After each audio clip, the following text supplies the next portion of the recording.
मेरी इस वीडियो को देखने वाले सभी सम्मानित दर्शकों को मेरा आदाब, सलाम और नमस्कार। दोस्तों, जैसा कि आपको मालूम है कि आजकल मैं ख़ास तरीके से किठौर के इतिहास और यहाँ की हिस्ट्री पर, यहाँ की तारीख़ी इमारतों पर, यहाँ की शख्सियतों पर और किठौर के इतिहास पर अलग अलग से वीडियो बनाकर डाल रहा हूँ, ताकि इस नई पीढ़ी को इस किठौर के अतीत के विषय में, इसके इतिहास के विषय में पता चल जाए कि इस किठौर का इतिहास, किठौर के लोग पुराने ज़माने में कैसे थे, उनका क्या महत्वपूर्ण योगदान रहा और इतिहास में उनका क्या महत्व है। तो आज मैं किठौर में पैदा होने वाली एक बहुत बड़ी शख्सियत का आपको परिचय कराऊंगा, और वो शख्सियत ऐसी थी कि इस किठौर की सरज़मीन ने उस शख्सियत को पैदा किया, और हमें ऐसी शख्सियतों पर नाज करना चाहिए, गर्व करना चाहिए और प्राउड करना चाहिए कि किठौर में इतने बड़े बड़े लोग पैदा हुए। आपको मालूम है कि किठौर में पुराने समय से ही राजनीति के क्षेत्र में और समाज सेवा के क्षेत्र में, सामाजिक क्षेत्र में, सांस्कृतिक क्षेत्र में बहुत बड़े बड़े लोग पैदा होते रहे हैं, जिन्होंने अपने कारनामों से बहुत दूर दूर तक इस किठौर की सरज़मीन का नाम रोशन किया।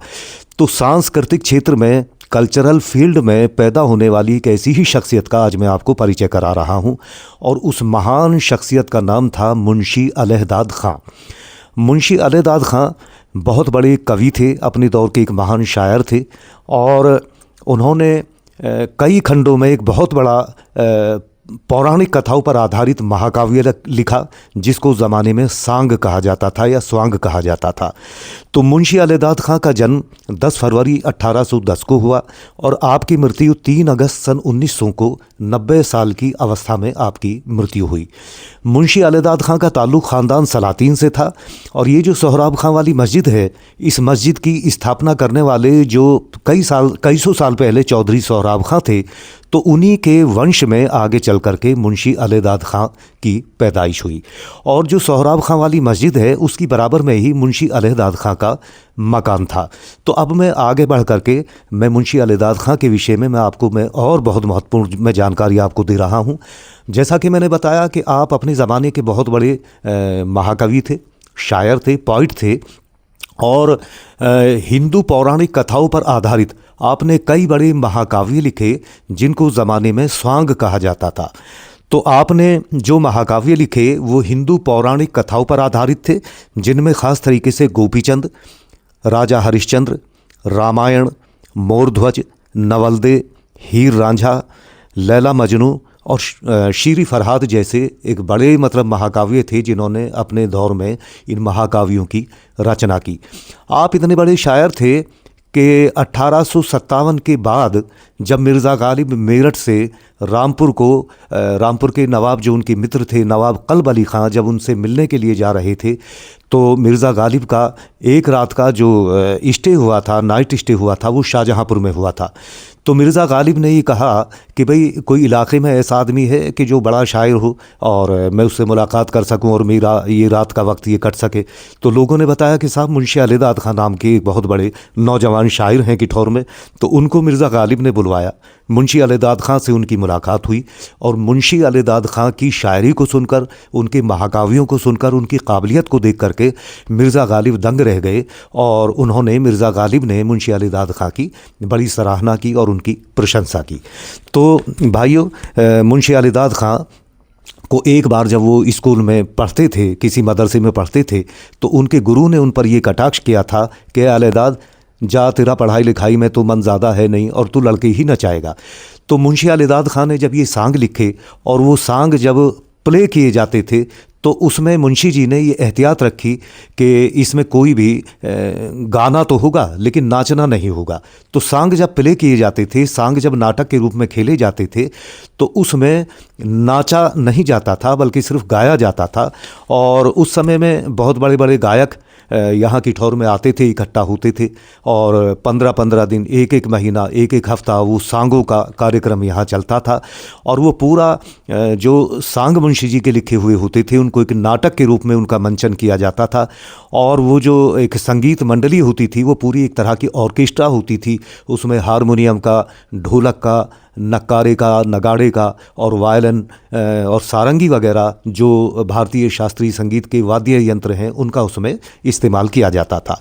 और मुंशी जी के रचना किए हुए, मुंशी जी के लिखे हुए जो वो सांग होते थे उस ज़माने में, वो 2 रागों में गाए जाते थे। पहले तो शाम से जब सांग शुरू होता था तो रात के 12 बजे तक उनको राग देश में गाया जाता था। 12 बजने के बाद फिर 12 बजे से लेकर के तड़के तक उन रागों को राग भैरवी में उनको गाया जाता था, क्योंकि जैसा कि आप जानते हैं कि हर राग का अपना एक समय होता है और वो राग उसी समय पे गाया जाना उचित होता है। तो ये मुंशी जी ने जो सांग लिखे थे इनका बहुत बड़ा मंचन उस ज़माने में किठौर में होता था। बहुत दूर दूर से गाने वाले लोग, कलाकार, साजिंदे और संगीत के जानने वाले लोग इकट्ठा होते थे। और ये जो सांग गाए जाते थे इनको किले की रंगत कहा जाता था। किले की रंगत, जो किला परीक्षितगढ़ से इस शैली की, संगीत की शैली की उत्पत्ति हुई थी, तो उसी किले की रंगत में ये किठौर में भी मुंशी जी के, मुंशी अलहदाद खां के लिखे हुए ये सांग गाए जाते थे। तो अब मैं आपको ये बता दूं कि मुंशी जी ने जो सांग लिखे उनमें एक बहुत उनका लोकप्रिय सांग था जिसका नाम था गोपी चंद। तो गोपी चंद सांग जब आपने लिखा तो सबसे पहले उन्होंने अल्लाह की, ईश्वर की और परमेश्वर की स्तुति में एक दोहा कहा। और वो दोहा हमें आज भी जब हम उसको दोहे को पढ़ते हैं या सुनते हैं, याद करते हैं, तो हमें एक बहुत बड़ी नसीहत और प्रेरणा मिलती है।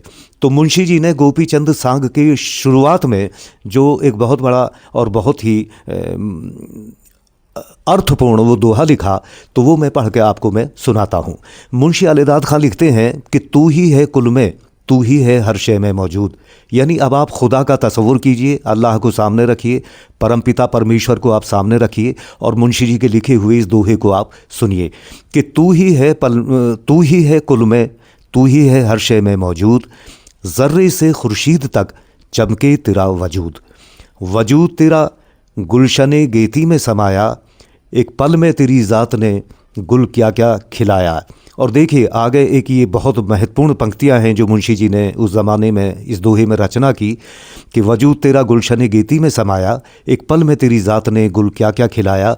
रखता है किसी सर पे तू ही ताजे अमीरी, एक लम्हे में दे देता है शाहों को फ़कीरी। हो हुक्म अलहदाद हो, हाँ, है शान अजब तेरी लिखा कुछ नहीं जाए। आखिर में मुंशी जी लिखते हैं कि है शान अजब तेरी, खुदा के लिए, कि है शान अजब तेरी लिखा कुछ नहीं जाए, हो हुक्म अलहदाद गोपी चंद सुनाए। तो भाइयों, ये और मुंशी जी हिंदी के साथ साथ फ़ारसी में और उर्दू में भी बहुत अच्छी गज़लें कहते थे। तो उनका उर्दू का एक शेर है जो मैंने बुज़ुर्गों से सुना और मैंने लिख लिया था उसको, वो बहुत ज़बरदस्त है। और इस शेर से ये साबित होता है कि आपकी उर्दू शायरी में भी कितनी बड़ी पकड़ थी। आप लिखते हैं कि लहर आई खुदा खैर करे काट ना खाए, लहर आई खुदा खैर करे काट ना खाए, सरमस्त किया मार को मशरिक़ की हवा ने। तो काला नाग जब बरसात में पूरब की हवा चलती है और जब उसको ज़ोर होता है जंगल में, तो उस पर ये एक थीम उस ज़माने में रखी गई थी जिस पर ये मुंशी जी ने शेर लिखा था कि लहर आई खुदा खैर करे काट ना खाए। कि ये जो एक लहर आई है पूरब की हवा की, पूर्वी हवा की, इसमें काला नाग जो होता है, मार कहते हैं काले नाग को, कोबरा को, तो उसको इतनी ताकत मिल जाती है कि वो लहरा करके वो आदमी को वो काट भी लेता है। लहर आई खुदा खैर करे काट ना खाए, सरमस्त किया मार को मशरिक़ की हवा ने। तो भाइयों, उस ज़माने में बहुत बड़े बड़े गायक थे जो मुंशी जी के सांगों को बहुत ही मधुर और सुरीली आवाज़ों में वो गाते थे, जिनमें कुछ नाम है। एक चौधरी अब्बुल थे जो ललियाने के थे, मैंने उनको गाते हुए सुना है। एक अलाउद्दीन शेख थे जो शाहजहाँ माल में जाकर के बस गए थे, बहुत अच्छा वो मुंशी जी का लिखा हुआ वो सांग गाया करते थे। तो इस तरह की कुछ शख्सियतें किठौर में पैदा हुई हैं, राजनीति के साथ साथ और सामाजिक क्षेत्र के अलावा सांस्कृतिक क्षेत्र में। तो जहाँ तक मुंशी अलहदाद खां का ताल्लुक़ है, मैंने इसलिए वीडियो बनाई है कि मैं आपको ये बता दूं कि आप अपने दौर के बहुत बड़े एक कवि भी थे, बहुत बड़े एक शायर भी थे और बहुत बड़े एक वो संगीतकार भी थे। उनको रागों की, रागनियों की और कला और साहित्य की बहुत बड़ी समझ थी। और जैसा कि मैंने बताया ख़ानदान सलातीन से उनका ताल्लुक़ था। तो आज हमें ये फ़ख्र होता है कि किठौर की सरज़मीन पे जहाँ और बहुत सारे लोग अलग अलग फ़ील्ड में अपना रिकॉर्ड स्थापित करने वाले पैदा हुए, वहाँ मुंशी अलहदाद जैसी शख्सियत भी किठौर में पैदा हुई। और मैंने किठौर के इतिहास पर आधारित जो मेरी किताब है, मैंने मुंशी जी के बारे में उसमें और भी ज़्यादा मैंने डिटेल से तफसील से मैंने उनमें लिखा है। वो मेरी किताब जब आप लोगों के सामने आएगी तो आप इंशाअल्लाह मुंशी जी के हालात, उनकी जीवनी उसमें और अधिक विस्तार से पढ़ सकेंगे। खुदा हाफिज़।